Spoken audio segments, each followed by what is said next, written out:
religion. That was a misstatement. And as time goes by, we have allowed those of anti-God belief to expand that into being anything that mentioned a belief in a higher power cannot be represented in the public square. By mentioning a generic mention of a God, it does not violate this amendment of our Constitution. As some might try to tell you today, in fact, the very mention of God does not make one religious. Wikipedia defines irreligion as irreligion in the United States refers to the extent, of the lack and indifference or rejection of religious faith of the country. Based on surveys, between 8 and 15% of people polled demonstrated an objective, non-religious attitudes, basically a naturalistic worldview. The number of self-identified atheists and agnostics is around 4% each, while many people formally affiliate with religion are likewise non-believing.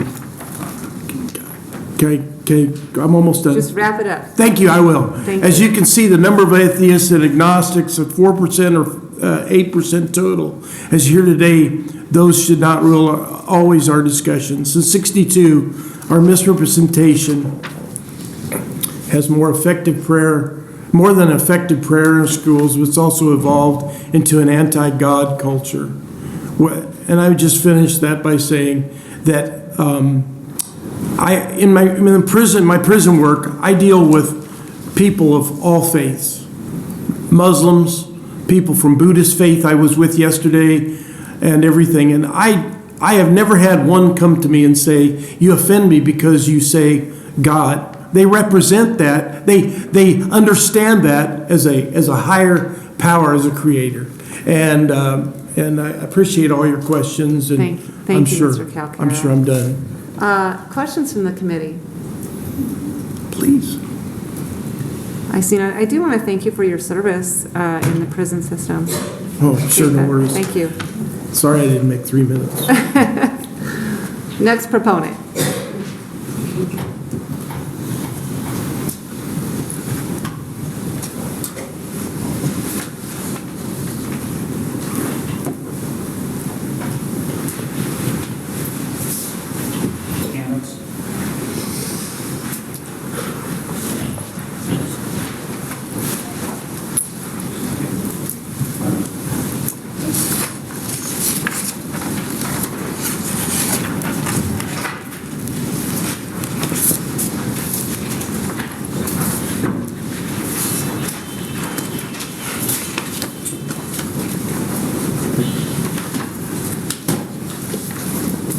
My name is Lee Todd, L-E-E-T-O-D-D. I live in Lincoln, Nebraska. I'm going to focus on state rights as opposed to some misconceptions. Twain once said that it's not what you don't know that gets you into trouble. It's what you think you know for certain. That just ain't so. So what did Jefferson mean in 1802 in that Danbury letter when he says there is this wall of separation between church and state? And many have construed what Jefferson said to mean that under no circumstances should any level of government endorse or, shall we say, acknowledge religion. I would like to consider today why that fiction just ain't so. In 1808, Jefferson went on to say, I consider the government of the United States as interdicted from intermeddling with religious institutions, their doctrines and disciplines or exercises. It, meaning the federal government, must then rest with the states. This is states' rights. This is a state decision. Paragraph 4, even after the Constitution was ratified, many people don't know that after 1788, there were still 5 states that had state religions. Massachusetts continued to have a state religion in conjunction with the federal Constitution until 1833, paragraph 4. All these are sourced as far as the paragraphs. I don't have time to go into all of them. Madison, the father of the United States Constitution, Federalist 40, the federal powers are limited and that the states in all unenumerated cases are left in enjoyment of their sovereign and independent jurisdictions. In 45, Madison went on to clarify that and reaffirm that federal powers are to be enumerated and limited. Those powers not enumerated and limited to the federal government are reserved for the states Amendments 9 and 10. Madison, for as long as he lived, even 4 decades later, was affirming the same thing. And you can read about that in paragraph 7.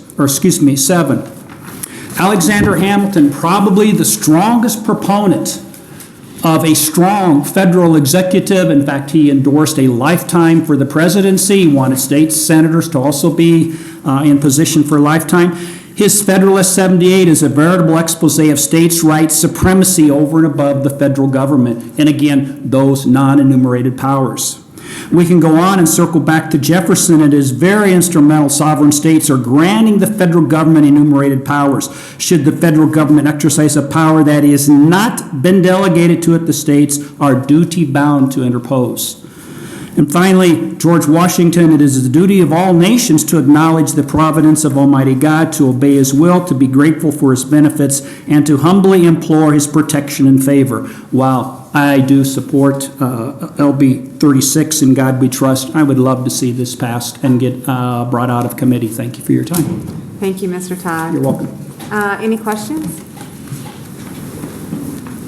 Next proponent.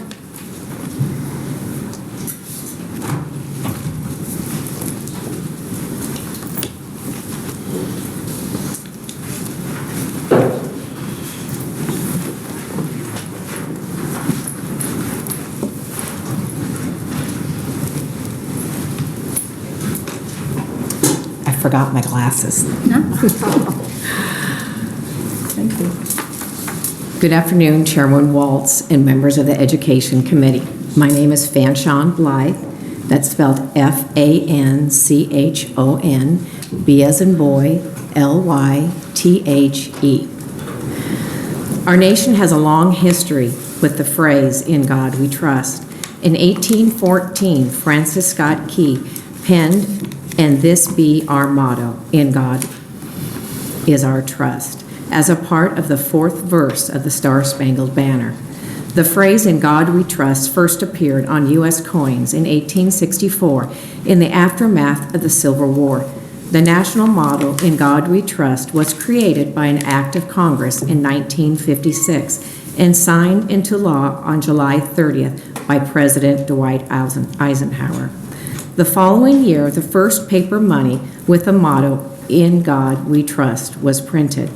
In 2006, the U.S. Senate reaffirmed our national motto to commemorate its 50th anniversary. Then, 5 years later, in 2011, the House of Representatives voted in tremendous bipartisan effort, 396-6, to reaffirm "In God We Trust" as our official motto. The resolution encouraged its public display in all public buildings, public schools, and other government buildings. At this time, there are 19 states that have passed the legislation to have the motto in public schools, and Amber already gave you those states. The national motto is inscribed in gold letters above the Speaker's rostrum in the U.S. House of Representatives. It is also inscribed on the walls of the United States Senate chambers.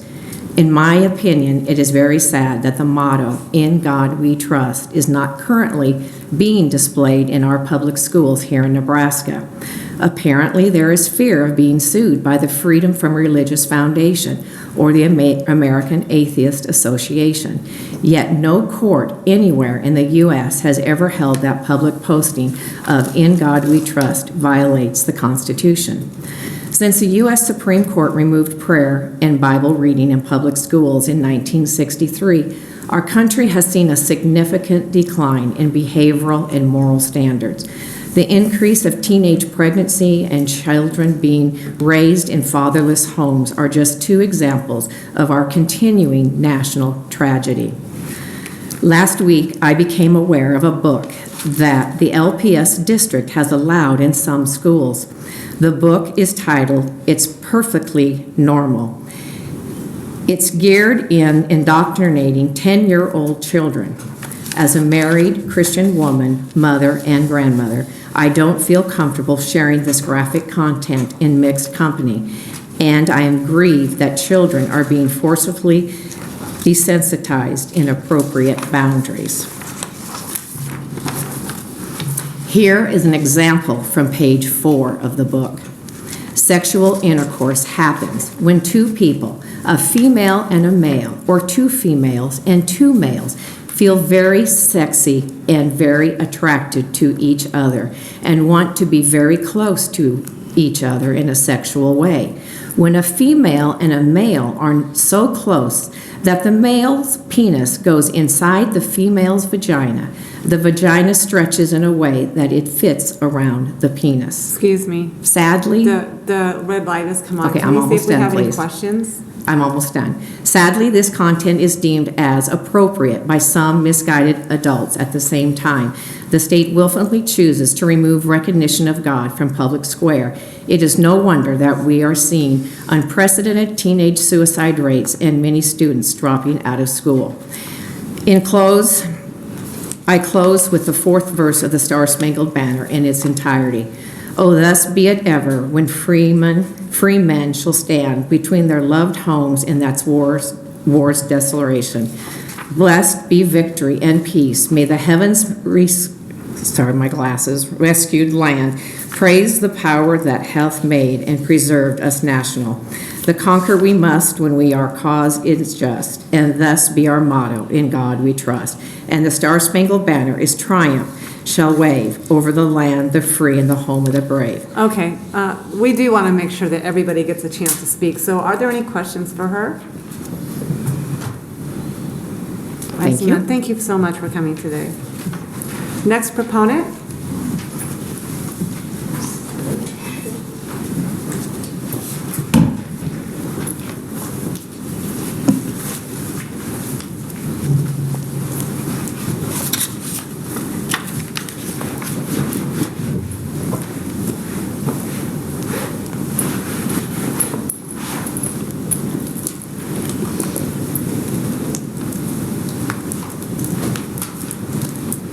Hi, Representative Walls and committee members, welcome. I am Mary Hamilton, and it's spelled M-A-R-Y, and then Hamilton is H-A-M-I-L-T-O-N. And I would just like to briefly speak. I'm not going to talk a lot, but I'm in favor or support of LB36, which would require each school to have at least one poster displayed of our national motto, "In God We Trust." And I'm not going to go over the history that everyone else has already said. I know you're familiar with it. But as a certified and licensed professional teacher in the state of Nebraska, I appeal to you today to uphold our national motto and encourage its public display in our schools here in Nebraska. And the reason I really believe in this, there's several reasons, but I know that you were asked why. Why should we do this? And I will tell you why. Because those who do not remember the past are condemned to repeat it. And I do believe that we need to keep our history in the public schools and uphold our history, the true history of our country. And I do believe that most of the people believe that that should be true, because the House of Representatives overwhelmingly, 396-6, reaffirmed "In God We Trust" as our official motto. And they encouraged its public display in all public buildings and schools and government institutions. I ran in the annual Eisenhower Marathon in Kansas a year ago. I was fortunate to get first place in my age category, which I got the medal here on display. It's really pretty, so I thought I'd bring it to show you. I visited the home and the library of Dwight D. Eisenhower. He was a great man that stood for great ideals of our country. He said, quote, "In this way we are reaffirming the,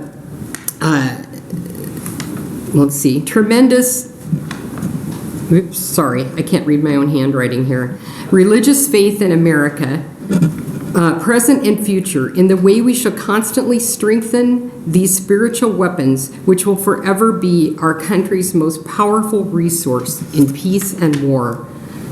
And I do think that that is a very important thing, that we remember that, or remember our history and teach that to our students. And that's what I intend to do, so thank you. Thank you. Let me see if there's any questions. Any questions from the committee? I see none. Thank you for coming today. Thank you. Next proponent.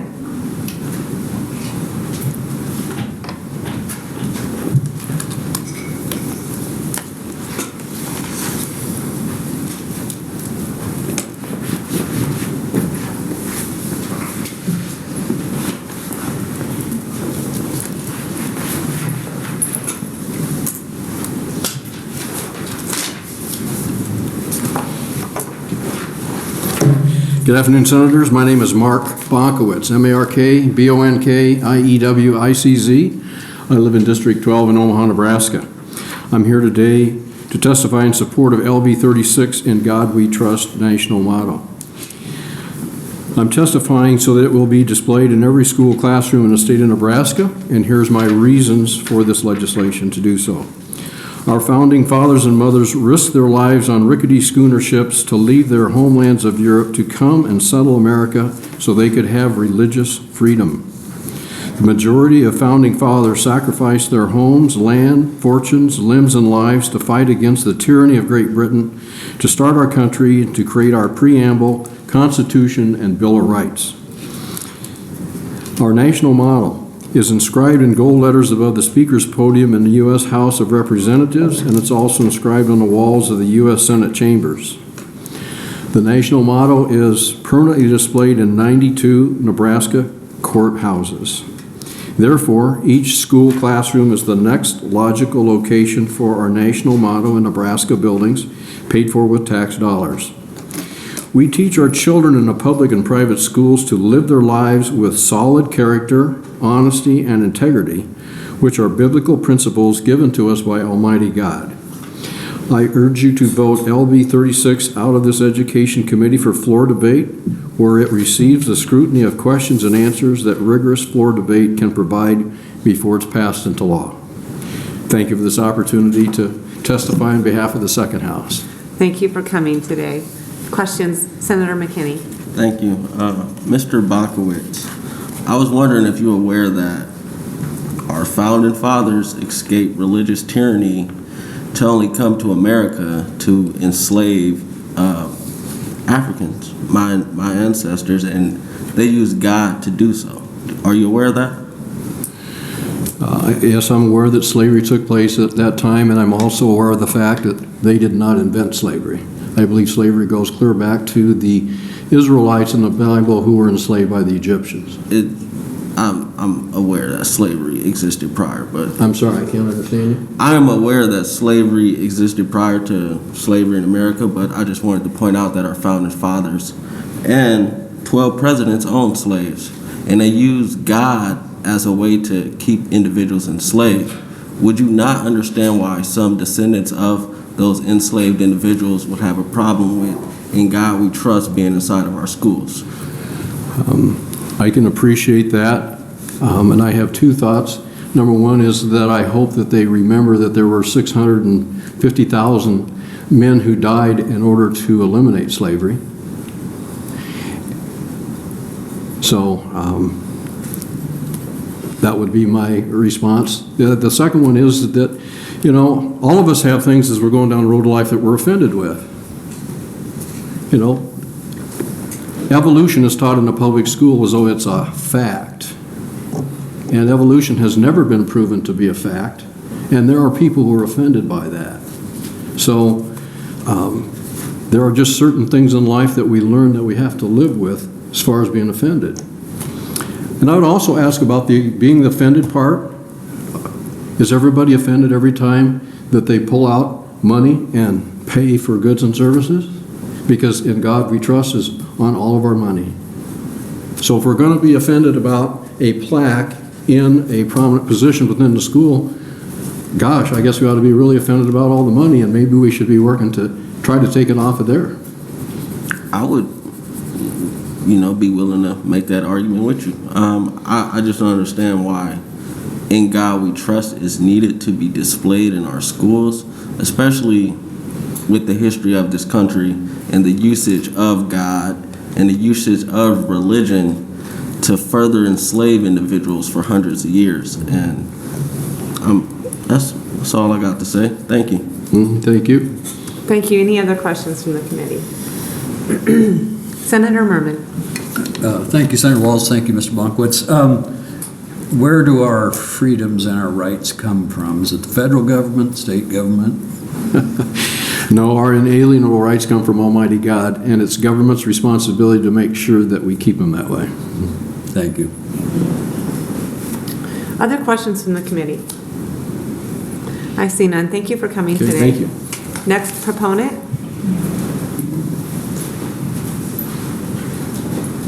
Any opponents that would like to speak?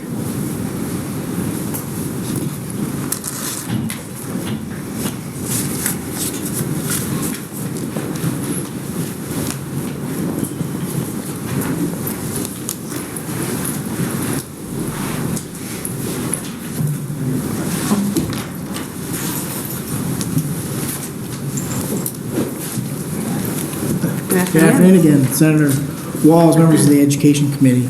My name is Colby Kalash. I represent the Nebraska Association of School Boards, also testifying today on behalf of the Nebraska Council of School Administrators in opposition of LB36. This is a bill that did engender quite a bit of discussion within our membership across the state. And the discussion and what led me here today really centers around three things that I want to bring to the committee's attention.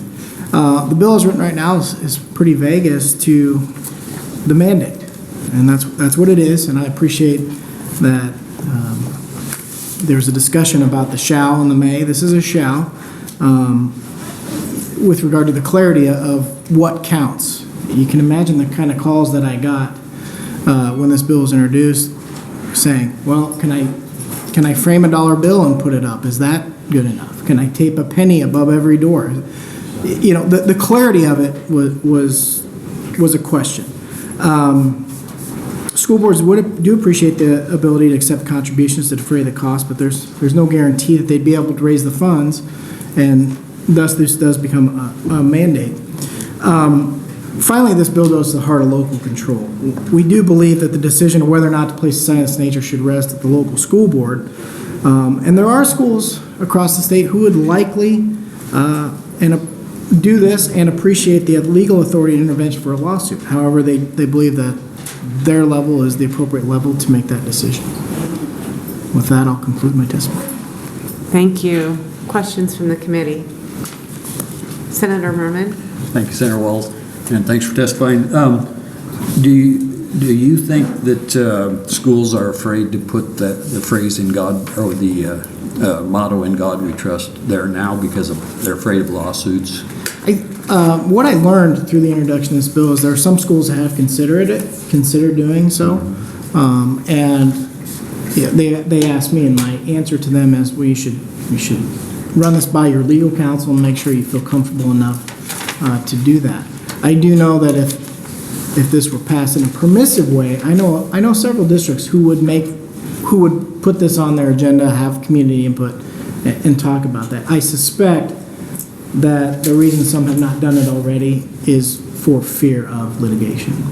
And if this bill would pass, would that alleviate that fear? I believe it would.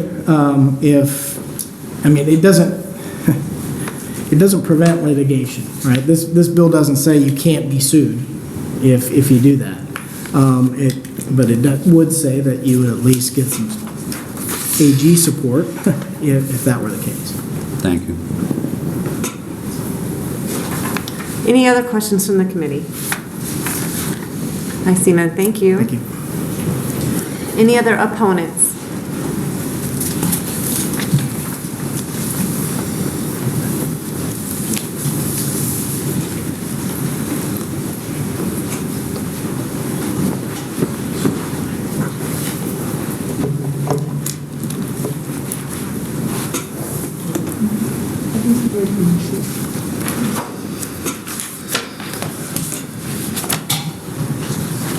Hi, my name is Judy King, Judyking, and I am an opponent of LB36 and have been several times. And please make this a part of the record. And I think it's very clear why we're here. It's a bill relating to God in a Christian way, or you wouldn't have all these testifiers here. He's just trying to slide it through under a motto, but it's not just a motto. It's a Christian God forced over the top of the doors of all of our schools. And he's relating it to our heritage, and like Senator McKinney said, slavery was a part of our heritage. And some of our heritage isn't that great.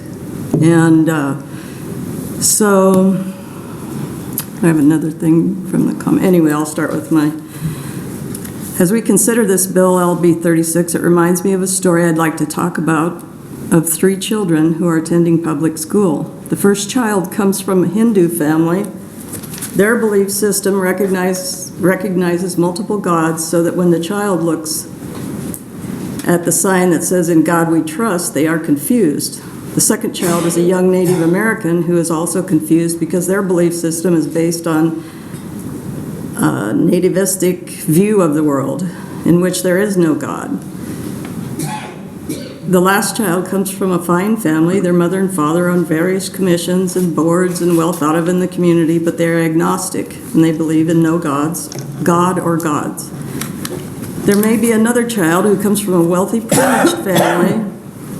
They believe in God, only one God, and their God is white, and probably a Republican.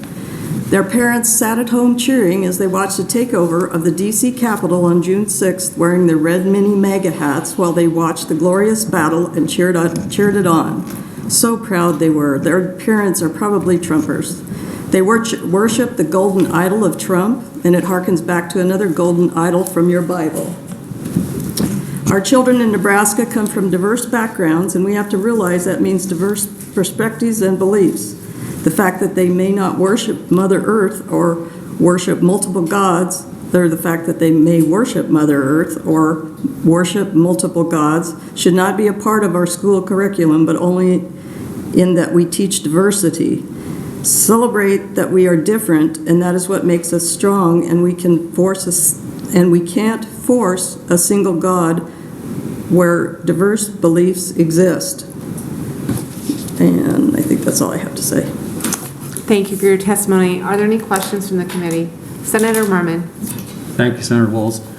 Since you brought up Christianity, I've got to ask, what color was Jesus? Do you know? That's, or what race? It depends on what you think it is. And what do you think it is? It's white? Know that Jesus was Jewish. Mm-hmm.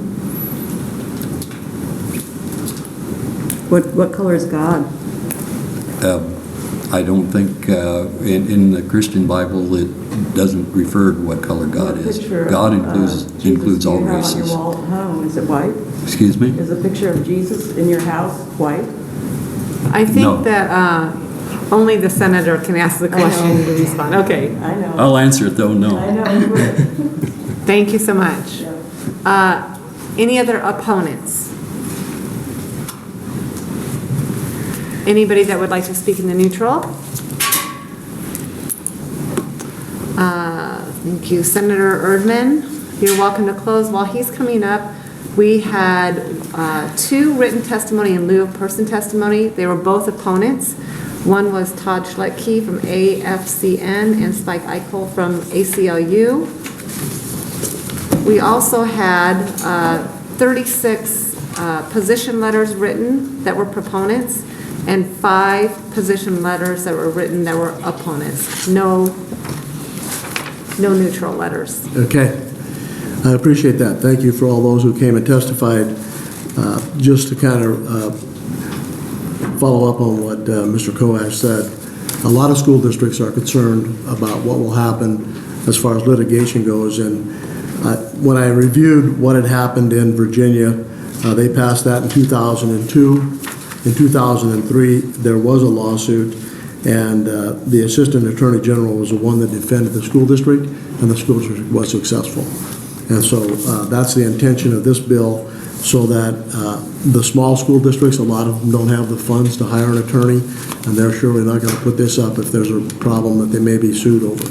And so I think this is an opportunity for them to actually exercise their free right to place this motto in the school. And I would encourage you to advance this to the floor and for consideration there. Thank you. Thank you, Senator Erdman. That closes our, any other questions? That closes our hearing on LB 36. And we will open on LB 87, Senator Moorfield.